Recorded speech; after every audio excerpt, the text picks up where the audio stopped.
So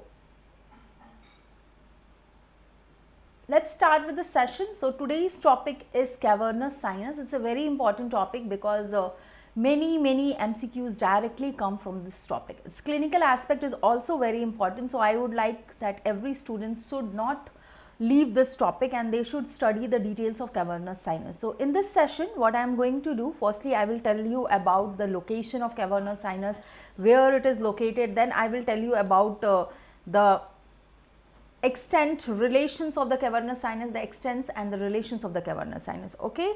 So yes, good morning dear N-tube. Okay.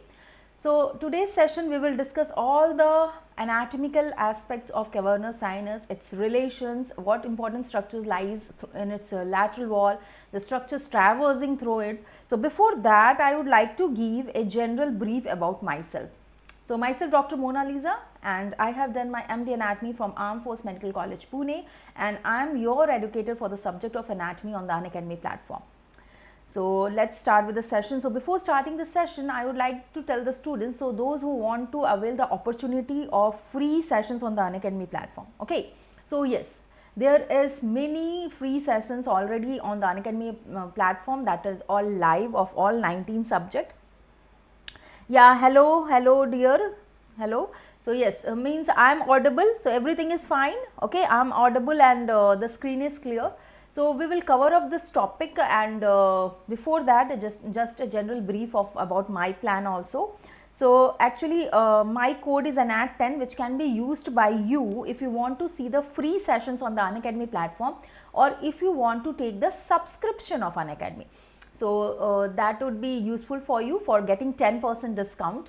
Now conceptual anatomy topic 6 p.m, conceptual anatomy topic 11:30 am, the time dedicated for YouTube channel viewers. Shrija, yeah Shrija, welcome to the session dear Shrija. So yesterday you performed very nicely in the YouTube session also, and in the special class also, Shrija.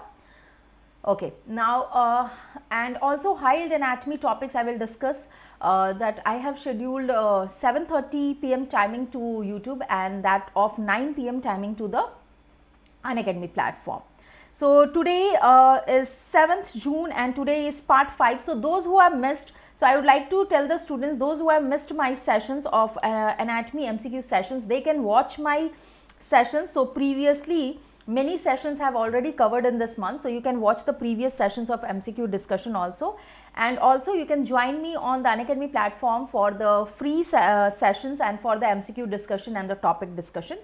So I would also like to give you the brief about the iconic subscription of Unacademy, where the Prep Ladder and Unacademy has been merged. So what is the benefit of joining or taking the subscription? The benefit is that you can avail the opportunity for being the part of video lectures and the live classes, video lectures of the and Q banks of the Prep Ladder and live classes of the Unacademy platform. Every fourth session on the Plus platform of Unacademy is a doubt clearing session. Along with this, you will have an interaction with the top educators on the Unacademy platform. So rapid revision courses are there. There is conceptual courses going on, comprehensive courses going on. You can target NEET PG, you can target next examination, you can target INICT, you can target FMGE. So whichever session is suitable to you, you can join, you can take the subscription. Some of the benefits and the offers which is going on: take 3 months of subscription and get additional 1 month of subscription absolutely free. Also 12 months of subscription and 2 months of subscription absolutely free. Use the code ANAT10 for 10% discount. Download the app, use the code ANAT10, and then you can take the subscription according to your needs. If you have got less time, you have already studied, you just want a revision, take a few months subscription, or you can take a 1 or 2 year subscription, 3 years, whichever suits you.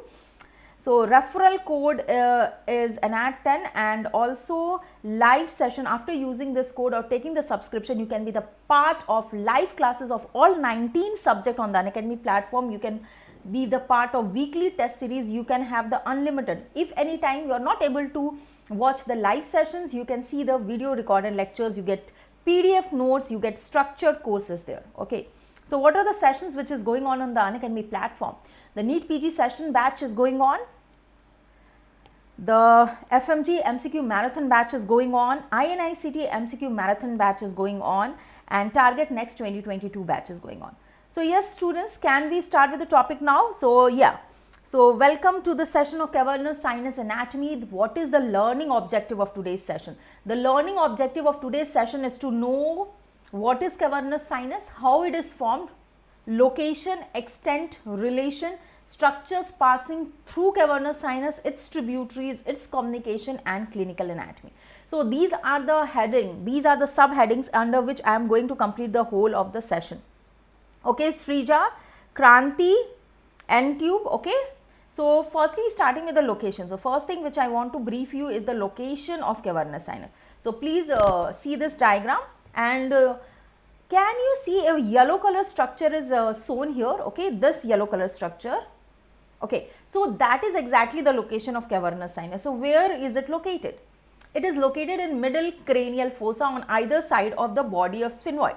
So this cavity which you are seeing, my dear friends, this cavity which you are seeing from here to here, this whole area is of middle cranial fossa. This is whole area is of middle cranial fossa, okay. And in this you are seeing this is the body. What is this area? What is this area? This area is the body of the sphenoid bone. This area is body of sphenoid bone.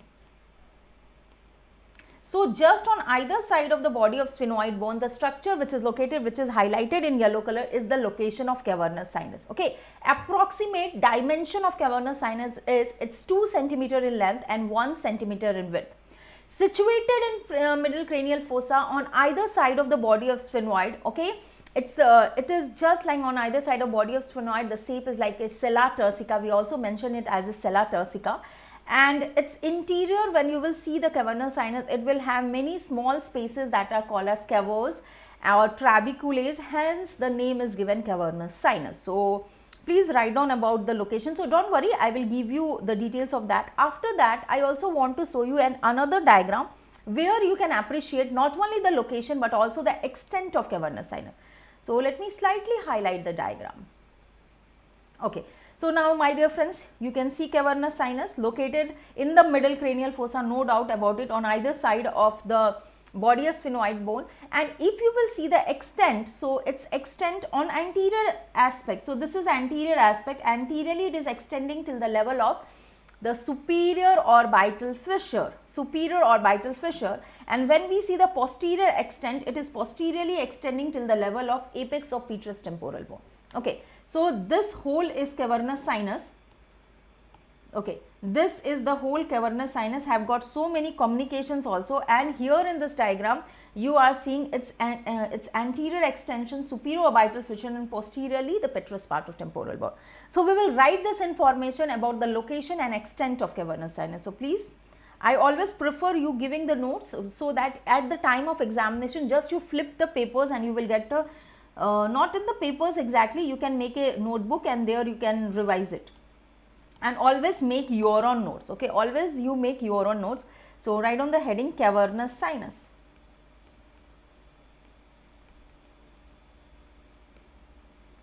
So the first point is about its location, and so I also told you about the dimension. So dimension of cavernous sinus is 2 cm in length and 1 cm approximately in the breadth.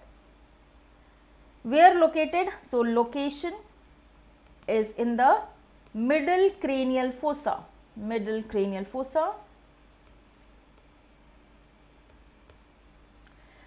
okay, along the sides of, so where exact location will be along the sides of body of sphenoid bone, along the side of body of sphenoid bone,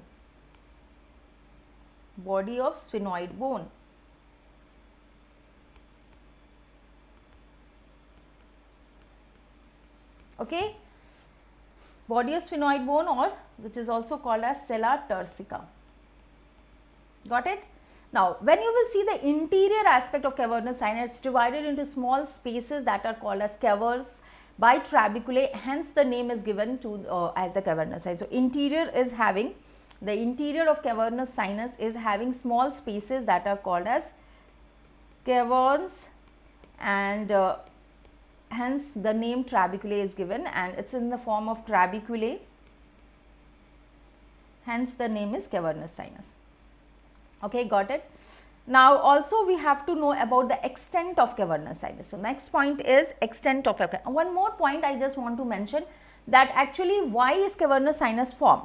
So the reason of formation of cavernous sinus is the splitting of the layers of the dura. Okay, so dural venous sinuses, actually meningeal layer is there and it will split into two layers. So what happened, if you will see the floor, so we know that the dura is having meningeal layer and endosteal layer. It is having two layers. Okay, not about the spinal dura, we are talking about the cranial dura. So cranial dura is having endosteal layer and meningeal layer. So these two layers separate and a space is formed between it, which is including cavernous sinus. Okay, dural venous sinus, that is a dural venous sinus located here. Now the floor of cavernous sinus is formed by the endosteal layer of the dura mater, and the roof, medial and lateral wall is formed by the meningeal layer of dura mater. So write on this point also, very important, how is the cavernous sinus formed. Okay, yes. Will this lecture be uploaded to this channel? Yeah, after I will finish, it will be there also. Okay, don't worry. Yes, Rolando, it will be there. Okay, so don't worry, every sessions which I take, so you can also have many sessions I have already taken, so you can have a look of that sessions also. So let me give the further detail of cavernous sinus. So all of you please write on this.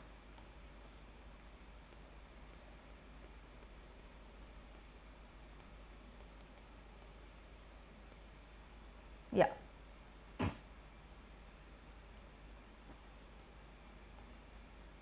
Now in cavernous sinus, what you want to know, the floor of cavernous sinus is formed by, the floor of cavernous sinus is formed by which layer, my dear friends? Endosteal layer, is formed by endosteal layer of dura mater, and the lateral wall, the roof and that of the medial wall. Lateral wall, the roof and the medial wall. These are formed by which layer? These are formed by the meningeal layer of the dura mater. Meningeal layer of the dura mater. Okay, and due to the separation of these two layers, the space which is formed, which is containing the cavernous sinus. The next important point is to know the extent of cavernous sinus. So you have to write down details. Extent. So write down extent of cavernous sinus.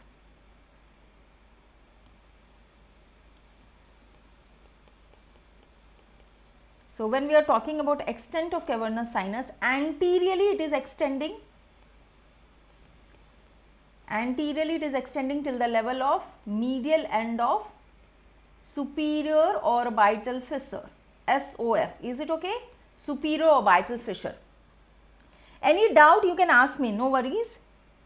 Posteriorly it is extending till the level of apex of petrous temporal bone. Apex of petrous temporal bone.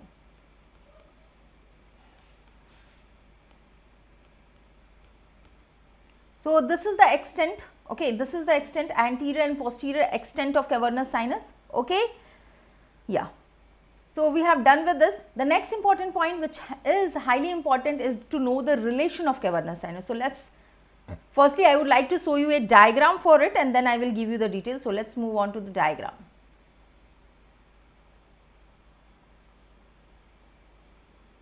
Okay, so here we will see the relations of cavernous sinus.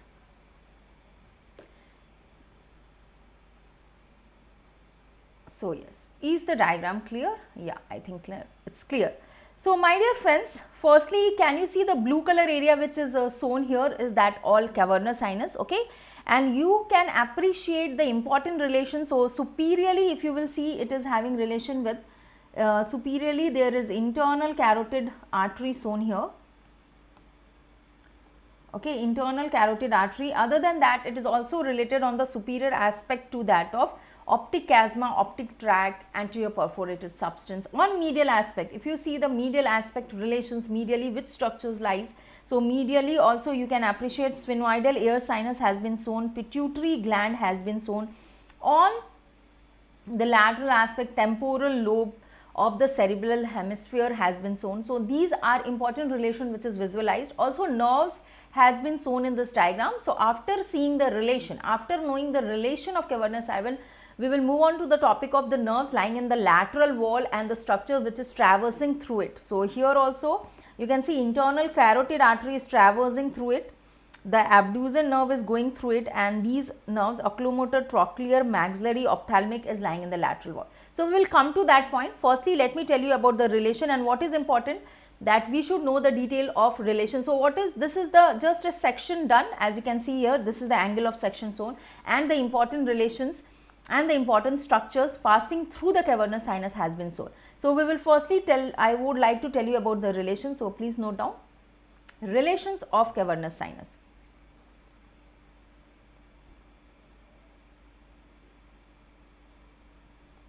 Okay. So firstly, let's start with the superior relation. Superiorly cavernous sinus is related to following structures. Following 4 structures are there in the relation on the superior aspect. Important 4 structures which is related: optic chiasma, optic tract, internal carotid artery,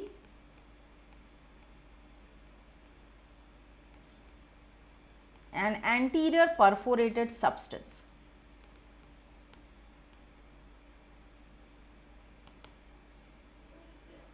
Now my dear friends, if you will see the relations of the cavernous sinus, it will be clear to you that many important structures are surrounding. Yes, Limbu, hello dear, hello. So what you will see that many important structures are surrounding cavernous sinus. Okay, many important structures are there.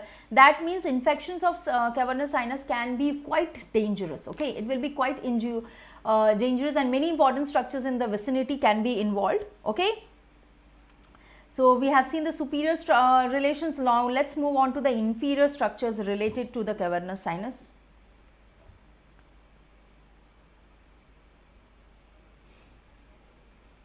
Inferior structures related on the inferior aspect. So inferiorly cavernous sinus is related to following important structures. Inferiorly it is related to foramen lacerum,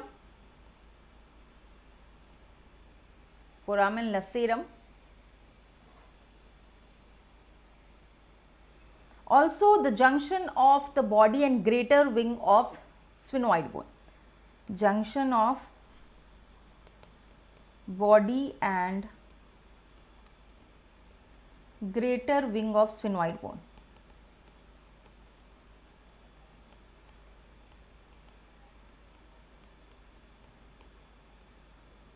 These are inferior relations. Medially I have shown in the diagram also 2 important structures were lying in the medial relation of cavernous sinus.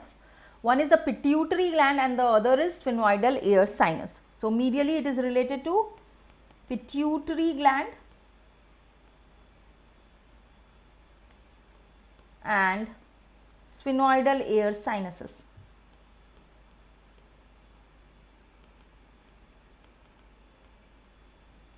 Pituitary gland and sphenoidal air sinus. Got it?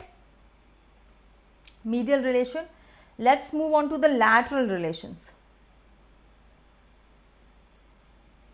Laterally,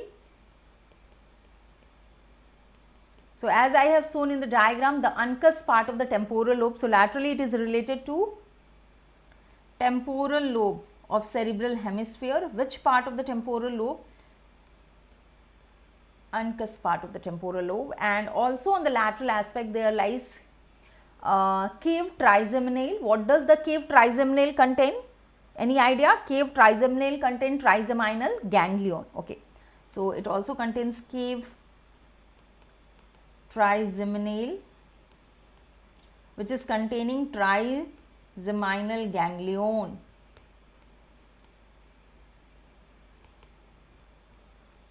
Now anterior and posterior. Now coming to anterior and posterior. So anterior and posterior relations will be similar to that of anterior and posterior extent of cavernous sinus.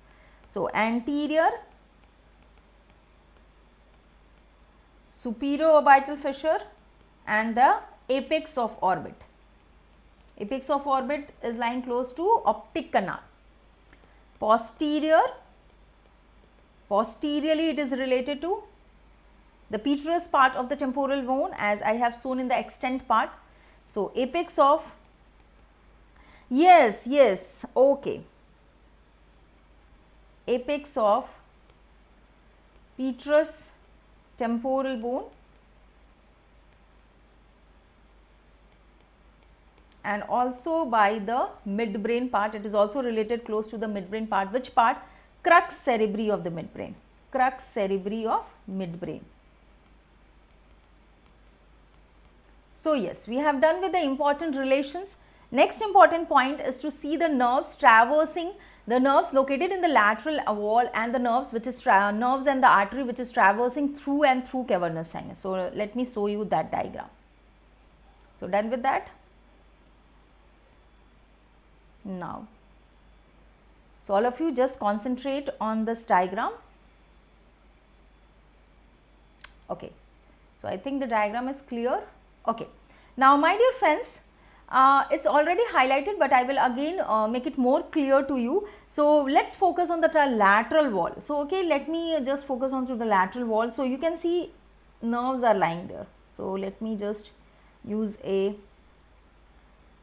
brighten it so that it will be clear to you. Okay, now, so in the lateral wall, the first nerve which you can see, here is the oculomotor nerve.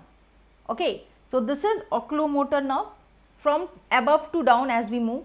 Next to it, just below that, we have got trochlear nerve here. So this is trochlear nerve.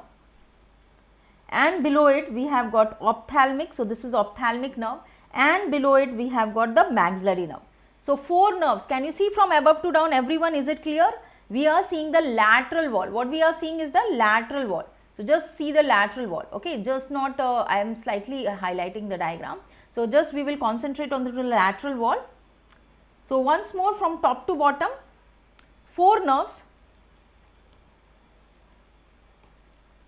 oculomotor nerve, trochlear nerve, ophthalmic nerve and the maxillary nerve. These 4 nerves as we move from top to bottom. Okay. Now I also want to show you the structure which is passing through cavernous sinus. So this whole area which has been already shown to you, this whole area is clear to you, is the cavernous sinus. Got it? Now we will see this whole area which I have outlined in blue color is the cavernous sinus. 4 structures traversing, 4 nerves lying in the lateral wall, which is quite clear in this diagram. Okay, 4 structures lying in the lateral wall. Now let me show you the structure which is going inside it and traversing through it. So one nerve is there.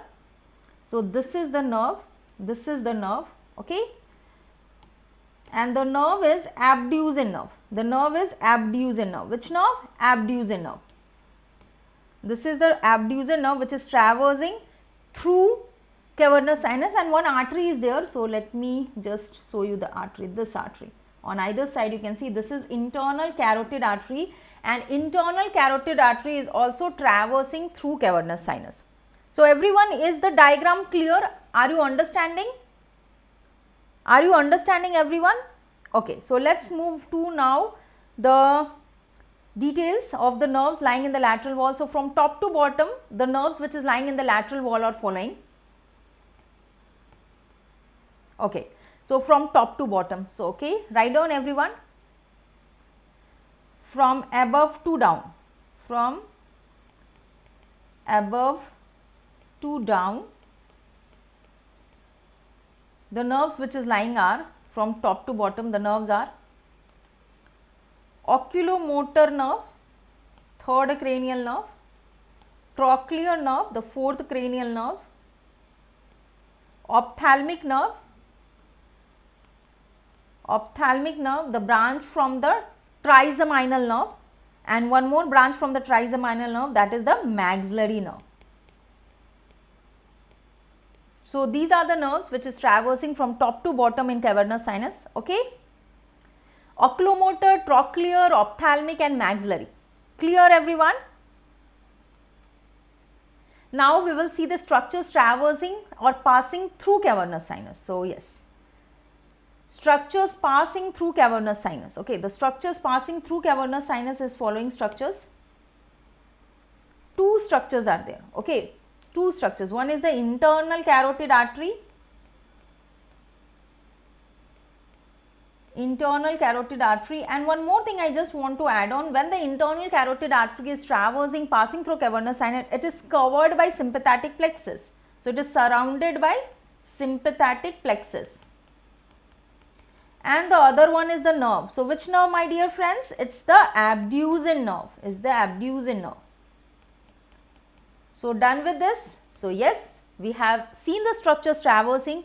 And why these anatomical relations and facts are very important, because they can also in the NEET PG entrance exam, in the next they will give you a clinical scenario where they will give you the hint of the nerves being involved, and you have to mark the correct area being involved and what are the signs and symptoms. So you have to know the anatomy in much detail.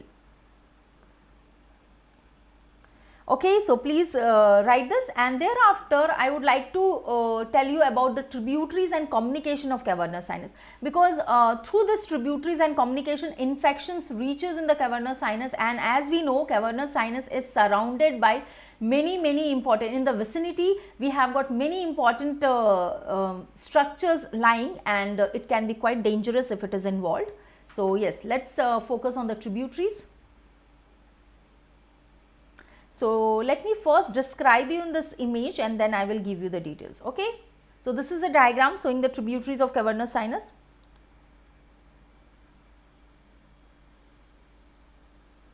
Okay. So yes, let me just enlarge this. Okay.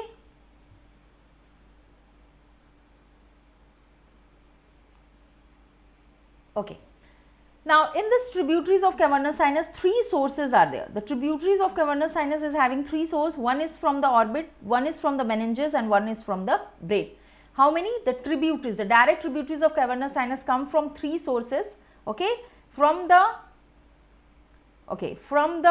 orbit, from the meninges, and from the brain. Okay. Now, if you will see the tributaries as from the orbit, so the tributaries are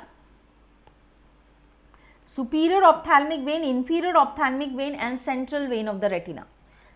So this is the three veins which is forming direct tributaries and draining into cavernous sinus. The other source is from the meninges, two veins, middle meningeal vein, to be more specific, it's the anterior trunk of the middle meningeal vein, and sphenoparietal sinus. When we talk about the tributaries from the brain, it's superficial middle cerebral vein and inferior cerebral vein. And also in this diagram, what we can appreciate, there are draining channels. Okay. So firstly, let me give you the details of the tributaries, direct tributaries, and then we will see the draining channels also. So all of you please write down the details. Tributaries, we have got three sources of tributaries, and these three sources are following.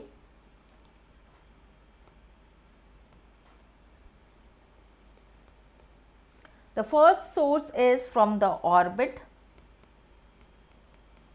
Okay. Second source is from meninges, and the third source is from the brain. So one by one we will write the name of the tributaries.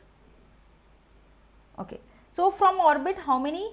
We have got three veins. What are they? Superior ophthalmic vein, inferior ophthalmic vein, and central vein of retina. Central vein of retina.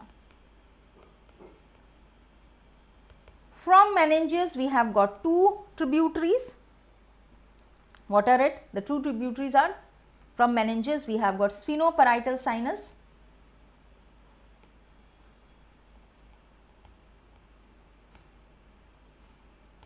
and also the Also we have got, any doubt, anyone? Okay. And also we have got other tributary, that is anterior trunk or frontal trunk of middle meningeal vein. Middle meningeal vein. Okay. From the brain again two tributaries are there. One is superficial middle cerebral vein.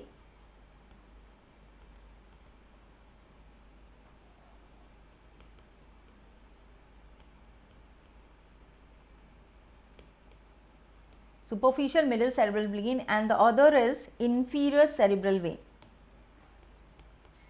Inferior cerebral vein. So got it? These are the sources of tributaries.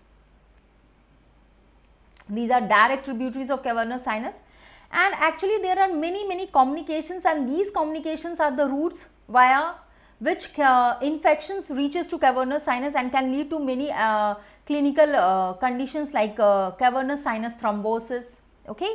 So we will see, it's also important that we should have an idea of all kind of communications of cavernous sinus. So few communications has been shown in this diagram. So again showing you this diagram.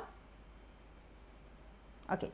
So now see here, if we talk about the communications which is shown here, so we have got draining channels shown, superior petrosal, inferior petrosal. Actually superior petrosal sinus will form a communication with the transverse sinus, inferior petrosal sinus will form a communication with the internal jugular vein. Same way you can see there is communication via internal vertebral plexus, via basilar plexus of vein, two sides. So this is one side cavernous sinus and this is the other side cavernous sinus. So what you can see, the two side cavernous sinus is also forming communication, and this communication is called as anterior and posterior intercavernous communications. Also there are very small, E, I am writing E, what is this? These small foramens which you are seeing, the rounded foramen, these are the these are like foramens ovale, foramen lacerum, emissary, we have got emissary sphenoidal foramen, and these foramens is the area of the middle cranial fossa where the emissary vein passes, and this will form a communication. So these are few important communications. Let me just give you the details of communication and source of infection. So let's move on with the topic of communications of cavernous sinus. So all of you please write down communications of cavernous sinus.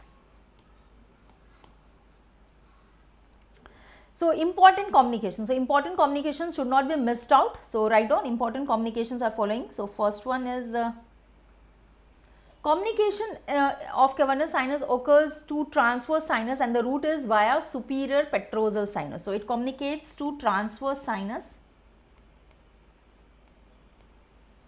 and the route of communication is via superior petrosal sinus. Superior petrosal sinus.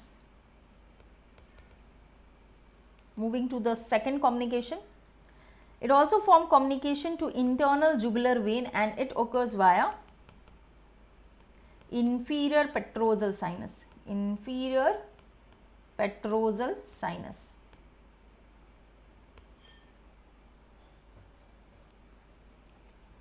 Two important communications. Now the other communication is pterygoid venous plexus, and the communication route is via emissary vein. So also communicates to pterygoid venous plexus via emissary veins. Now my dear friends, these emissary veins, so we have actually these emissary veins is forming a route of communication for the infections coming from superficial. It forms a route of communication of the veins which is lying superficially outside the cranium and forms a communication with the veins which is lying inside the cranium. So this is quite dangerous at times, because we know that external aspect of the face, scalp can easily be infected, and if these infection via emissary vein communicate inside via pterygoid venous plexus and forming communication with cavernous sinus, it can lead to cavernous sinus thrombosis. Okay. So emissary vein will pass through foramen ovale, will pass through foramen lacerum, will pass through emissary sphenoidal foramen. These are few foramens of the middle cranial fossa where emissary veins form is passing and communicating. The other one which I also want to tell you is the two-side cavernous sinus itself also communicate, and that communication is called as anterior and posterior intercommunication. You can say anterior and posterior intercavernous sinus communication. So, write down anterior and posterior intercavernous sinus communication.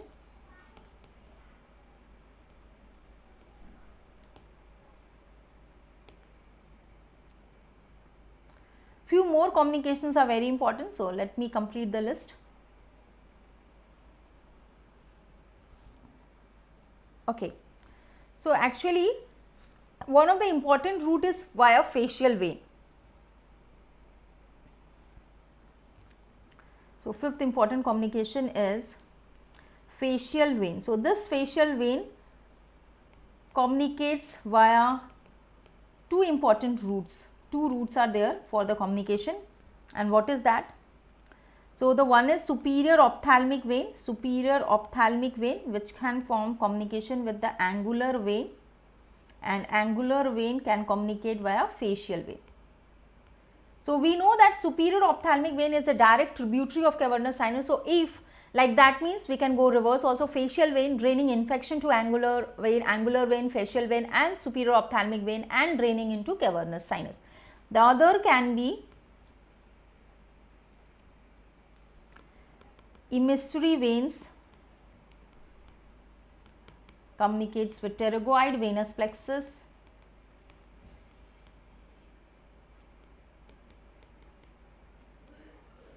forms communication with deep facial vein. Deep facial vein will form communication with the facial vein.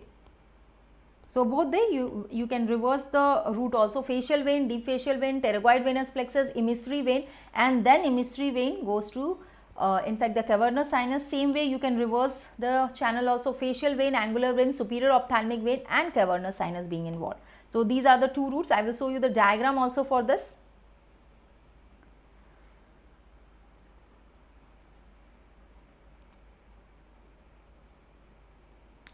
So, one more communication is quite important.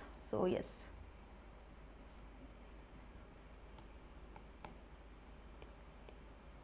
That is internal vertebral venous plexus.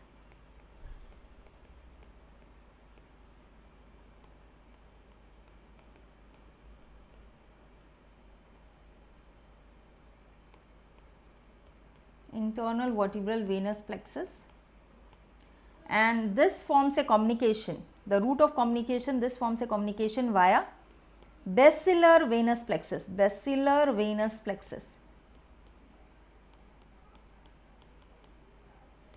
Okay. So, yes, done with this. So, these are important communications which forms an important route for the transmission of infection. So, moving to the next. Now, let us discuss the anatomical aspect and the clinical aspect. So, let us move on to the next topic, that is clinical anatomy.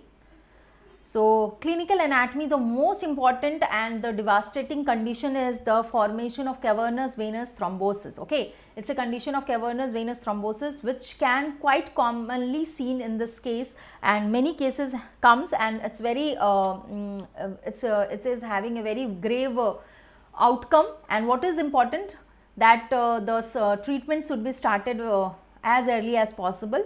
Now, what happens actually, septic thrombosis can be forming a communication with that of cavernous sinus via different routes. One of the important route is the danger area of the face below the nose and upper lip area. These are all danger area of the face, and via route, as we have seen, that via facial vein forming communication with deep facial vein, forming communication with pterygoid venous plexus, forming communication with the emissary vein. The infection can reach in the intracranial dural venous sinuses, that is the cavernous sinus. Okay, so that is a very grave condition. So, this is very important. Please write down the details.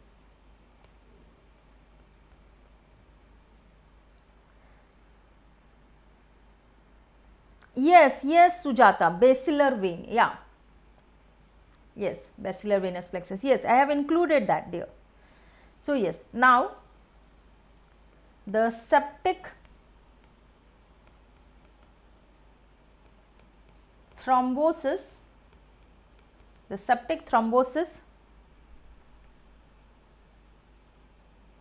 of cavernous sinus, the septic thrombosis of cavernous sinus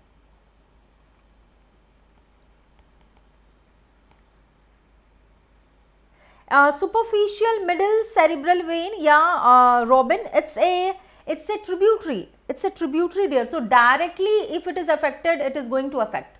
So directly it can be affected. Okay, got it? Septic so tributary, dear. Okay, ma'am, what about vein of Trollard and vein of Labbé? So that is the superior, that is venous communication. Okay, what you are talking, Shri, there is two types of communication. One is called as superior anastomotic channel. Okay, yeah, sure, Pradeep, I will give you revision tips also. So yes, the question comes from Raj. Okay, this is Lakshna Sri Raj. Okay, Sri, so just there are two anastomotic channel. Okay, one is called as superior anastomotic channel and other is called as inferior anastomotic channel. The superior anastomotic channel is called as Trollard and inferior anastomotic channel is called as Labbé. Okay, now superior anastomotic channel is forming communication between the superficial middle cerebral vein and superior sagittal sinus. Okay, when we are talking about inferior anastomotic channel, that is called as Labbé vein, and this Labbé vein is forming communication between the transverse sinus and superficial middle cerebral, transverse sinus and that of superficial middle cerebral vein. So got it? Shri, is it clear to you, Shri? Is it clear to you, Shri? That is anastomotic channel. So that is anastomotic channel. Okay, superficial middle cerebral vein is forming anastomotic channel superiorly and inferiorly with superior sagittal sinus and with transverse sinus. Okay, so that is the superficial middle cerebral vein, not directly the cavernous sinus is connecting. So yes, Shri, is it clear? Okay.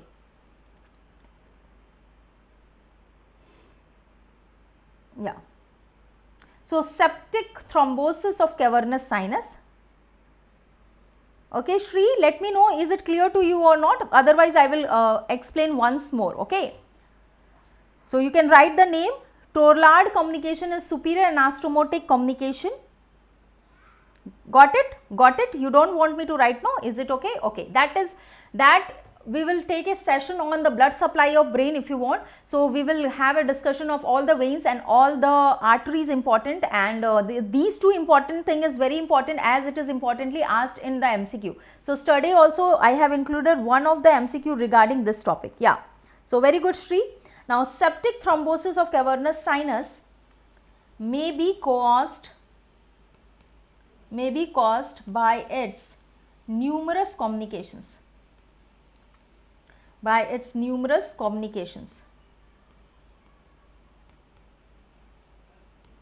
Okay, commonest. So let us talk about the commonest. So if we talk about the commonest, the septic emboli from danger area of the face. So septic emboli from dangerous area of face communicate with facial vein. Mohan Kumar, okay, communicates with facial vein, and the facial vein will communicate with deep facial vein,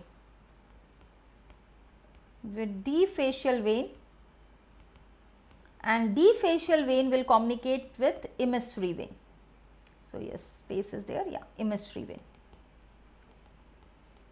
And emissary vein will communicate with cavernous sinus. So this is the most important route. Okay, so if you want once more, see here, septic emboli from, so let me just highlight this one. Okay, see here, this is the route of communication. Septic emboli from dangerous area of face passes via facial vein to deep facial vein. This will pass to emissary vein and ultimately form communication with cavernous sinus. So this is the commonest way of the infection being reaching to cavernous sinus. Okay. So yeah. So, and more of the communications are there where superior ophthalmic vein. So, all of you please concentrate on this diagram. This will help you to understand more clearly. Here, see here, this is the location of cavernous sinus. Yeah, this is the location of cavernous sinus. Okay. Now, here you can see this cavernous sinus is forming communication with ophthalmic vein. Ophthalmic vein, here this is inferior ophthalmic vein, this is superior ophthalmic vein, and these are also forming communication with facial vein. So, via these routes, supratrochlear vein being involved, angular vein being involved, angular, facial vein, and ultimately ophthalmic vein, and ultimately infection is reaching to cavernous sinus. Okay. So, wait a minute.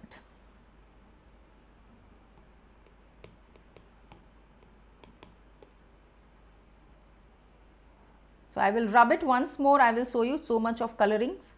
Okay, see here, I will just use this. See here, this is the location of cavernous sinus. Okay, here there is angular vein forming communication. Here you can say facial vein is there, the inferior ophthalmic vein is there, the superior ophthalmic vein is there, and all of it is forming direct, superior and inferior ophthalmic vein is forming direct tributary to that of cavernous sinus. Means via supratrochlear vein, angular vein, facial vein, the infection can reach to cavernous sinus.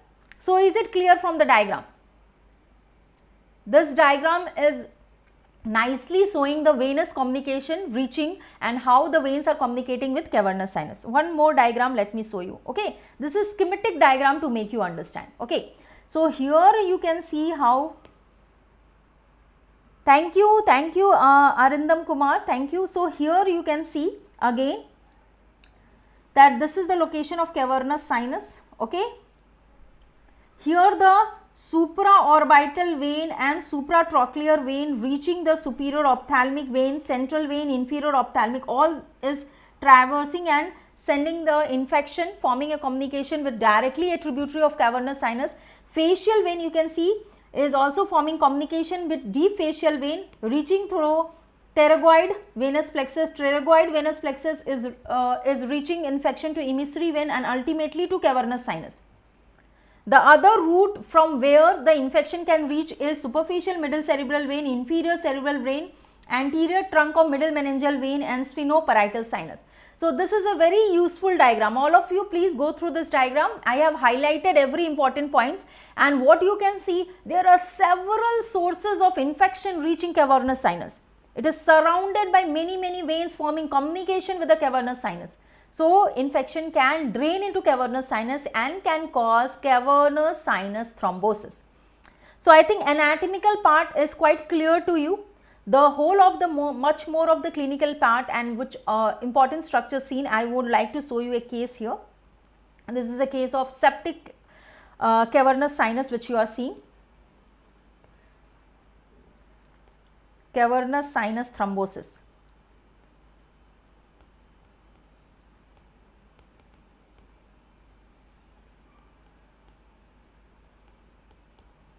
Cavernous sinus thrombosis. This is a case of cavernous sinus thrombosis, and you can see the whole. What are the features seen here? Severe pain. So, eye is involved.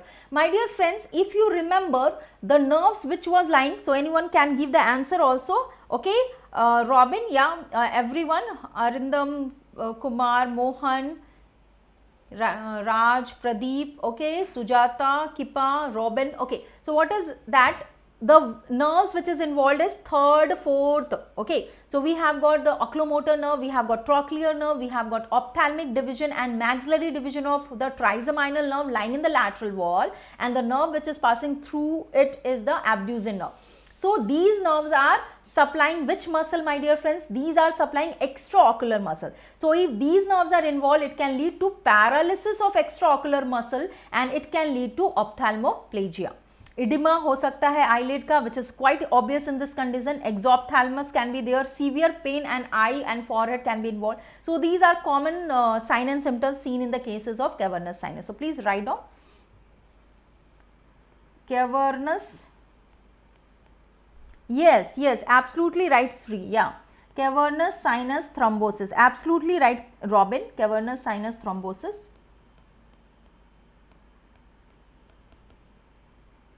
Important signs and symptoms. Important clinical features which is seen is severe pain. Patient will complain of severe pain in the eye, in the forehead, and the reason of severe pain is involvement of ophthalmic nerve. Involvement of ophthalmic nerve.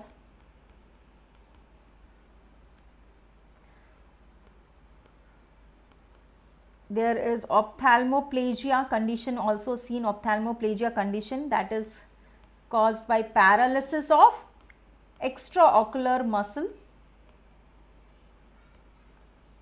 and involvement of third, fourth, sixth cranial nerves.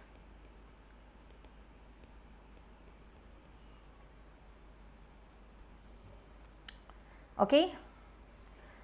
Other edema of eyelids will be there, edema of eyelids, exophthalmos,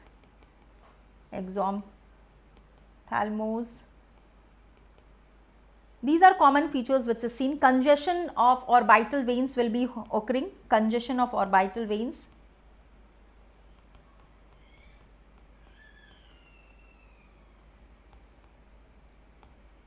Okay.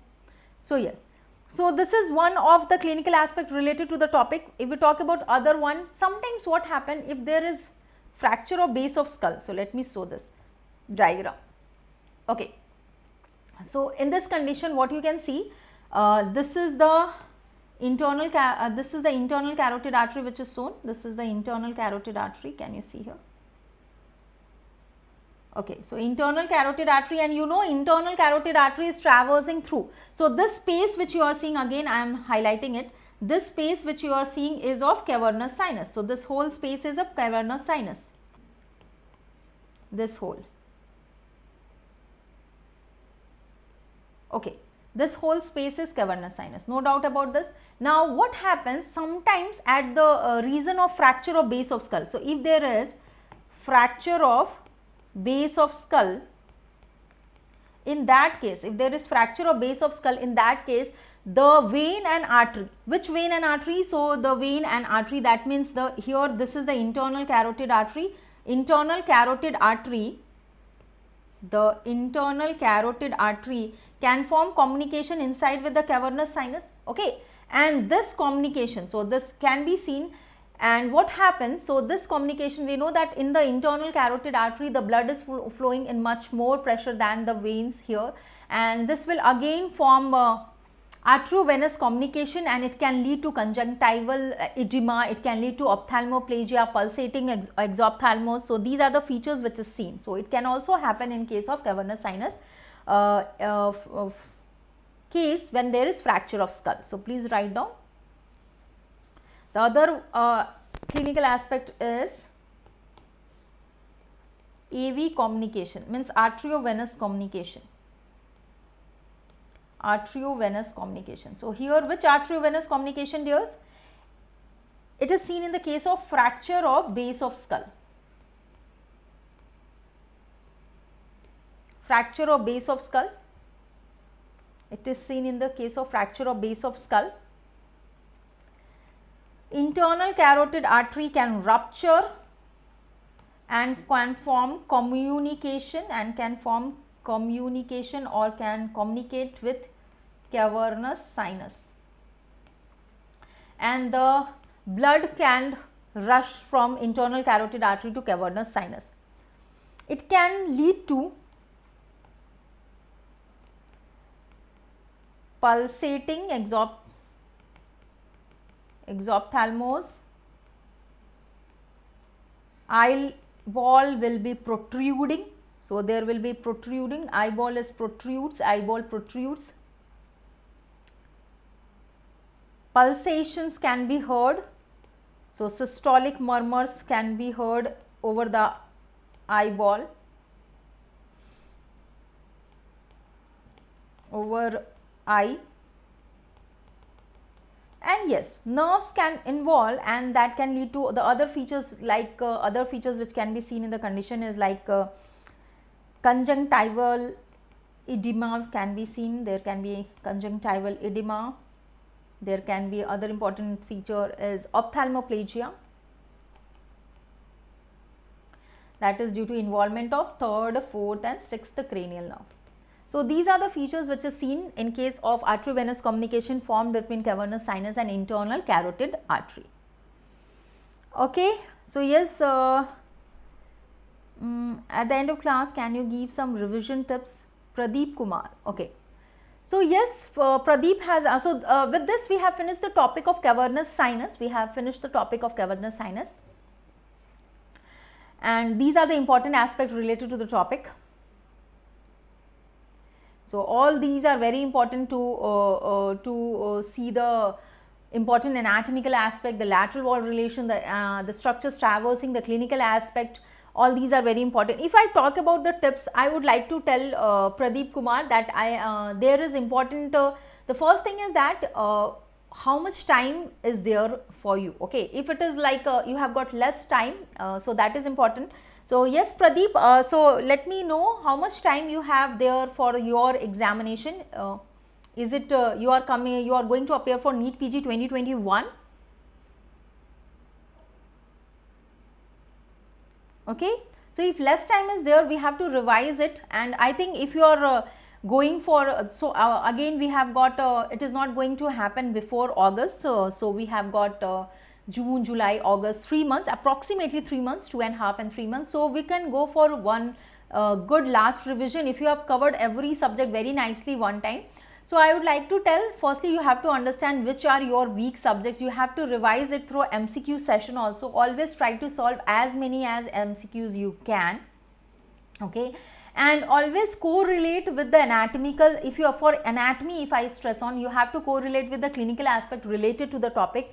Okay, so important summary of all important topics I have given in one of my sessions. So that is how to go for NEET PG preparation is there. Okay, last revision tips are there. So always, if the time is less, don't go through your video lectures and all. You can go through your own notes and you can flip your papers, but you can attend all MCQ session, participate in the quiz and MCQ session, so that it will brush up your points. Okay, you can have a revision of it. Otherwise, if you have got time, so you can go for conceptual study. Okay, so you have to devote how much time you require for individual subject. Okay, generally surgery, medicine, patho, anatomy, these are large subjects, require large chunk of your time. Okay, and smaller subjects are first so we have not to leave the small subjects, they are very mark fetching. So it is important that go through the revision of all small anesthesia, skin, radio, derma, every small subject. Ortho is very important, and we have to concentrate on ENT, ophthalmology, and the basic point is that you can start with the preclinical subjects, okay, first year and second year, because when you are done with this preclinical subjects, the clinical subjects becomes very easy to understand. Many times I have seen that topics of ENT, MCQs of ENT and ophthalmology, also few ortho and so we have seen that it becomes easy once you also surgery at times and gynae ops, it becomes very easy to solve. 1 or 2 questions will overlap. So that is important. So, and please don't get frightened with the subject of anatomy. So you start with the preclinical subjects, then move on to the clinical subject. Okay, that is very, very important. Okay, that also depends on the chunk of time you are having. So according to that, I can give you strategies how to crack the examination. So I have given a list of all the topics for NEET PG 22 in one of my videos, so you can watch that. Okay, so and also before ending the session, so any doubt of cavernous sinus? Any doubt, students? Sujata, everyone? Okay, Pradeep is telling how to remember the facts. Okay, so one thing is very important, Pradeep. Yeah, I know if you are talking about anatomy, the facts and the facts always. So few important things can be understood by mnemonics, but I want you to understand the topic. Okay, if you have to brush up, Okay, you have to go on revision with your friends. You must be having whether you are studying all alone or you must be having interaction with your friends and preparing. So you discuss the point. Whenever you study the thing, you revise it, you discuss with your friends, you tell that today I have studied these are the points which is new to me and you should also know. So always discussing and revising is very beneficial. And mnemonics, at times it is easy, but always it can't be very easy, because some things are at times mnemonic also becomes quite confusing. So what I can tell you, Pradeep, revise number of times, and please don't be frightened with these things. Okay, it happens with everyone. You have to study so many subjects, it will be intermixed, but the one thing is that go on revising, participate in MCQ sessions. Okay, and the topics which you feel is more you are feeling that you have to give more time. So firstly, if you have got time, concentrate on that topics, and the topics which you are knowing well and you know that these subjects you have got a better command, you can brush up at the last moment. Okay, so like this, Pradeep, remembering facts is by revision, discussion. Okay, and few mnemonics are also useful, but we can't totally depend on mnemonics and all, because at times because nowadays the scenario of MCQs has been changed. It is coming more of clinical, correlated, image based sessions. So you have to have in-depth knowledge of every subject. Okay, Pradeep, so don't leave any subject. You have to study all 19 subject. Okay, so please don't follow anyone who tell you that just 14 subject hoga, then you can crack it. Doesn't happen like that. Okay, whether it can happen that few subjects, if time is less, you can just go through important topics, this can happen, but please don't leave entirely one subject, that will not be useful, Pradeep. And no doubt everyone can join my group, that is Telegram group. I will give you the link of my Telegram group also. Yeah, so this is the link of my Telegram group, Monalisa Anatomy. You can join this and you can ask your doubts related to anatomy, and you can follow me on the Unacademy. You will get the updates of all my upcoming session. Today in the night also 9 p.m. I am taking session, that is MCQ session, and also on the YTU YouTube channel 7:30 p.m. I am taking the anatomy MCQ sessions. So actually solving MCQ, being the part of the session, will brush up your knowledge, and you will like 10 MCQs on the YouTube session, 10 MCQs on the special class every day. 20 MCQs of anatomy will really help you. Not only anatomy but other subjects can also be catered. Thank you so much. So this is the unlock code of mine, ANAT10, which can be used by you if you want to be the part of free sessions on the Unacademy, or you want to crack your exam. So you want to take the plus subscription and you want to move on with a very constructed way of cracking the exam. You can just take the subscription and you can use the code ANAT10. So all the best. Yeah, great Pradeep. So Pradeep Kumar, yeah, all the best. Keep studying. Thank you so much. We will meet 7:30 p.m. with the session. So we will meet with the 7:30 p.m. with the session of MCQ discussion on YouTube, and 9 p.m. session on Unacademy special class, again anatomy MCQ discussion. All the best. Thank you so much.